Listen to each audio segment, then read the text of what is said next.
শয়তান আল্লাহকে চ্যালেঞ্জ দিয়েছিল, আল্লাহ আপনি তো জান্নাতে ঢোকাতে পারবেন না, এতগুলো জান্নাত কেন বানালেন? জাহান্নাম আরো বেশি হলে ভালো হতো। আল্লাহ বললেন কেন?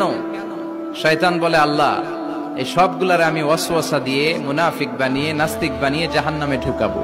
আমি চ্যালেঞ্জ দিলাম, ডান দিক থেকে ধোকা দেব, বা থেকে, সামনে থেকে, পেছন থেকে, নিচ থেকে, রগের শিরা উপশিরায় ঢুকে, মাজরাত দাম যেখান দিয়ে রক্ত চলাচল করে ওখানে ঢুকেও আমি ধোকা দেব।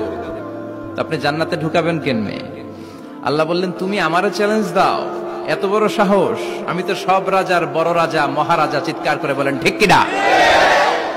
মহারাজার সাথে চ্যালেঞ্জ দেয়া যায় না। তুমি আমাকে চ্যালেঞ্জ দাও, ওকে ডান, আই টেক ইউর চ্যালেঞ্জ। আমিও তোমার চ্যালেঞ্জ নিলাম। তুমি আজীবন ধোকা দিবা, আজীবন তুমি গুমরা করবা, বেনামাজি বানাবা, জালিম বানাবা। কিন্তু আমার বান্দা কোন তাফসীরুল কোরআনের মাহফিলে এসে, কোন এক ওয়াক্তের নামাজে মসজিদে ঢুকে, অথবা মাঝরাতে ঘুম ভেঙে গেলে তাহাজ্জুদের জায়নামাজে চোখের পানি ছেড়ে যখন ক্ষমা চাইবে, আমি সব গুনাহ মাফ করে দেব, তুই কি করবি?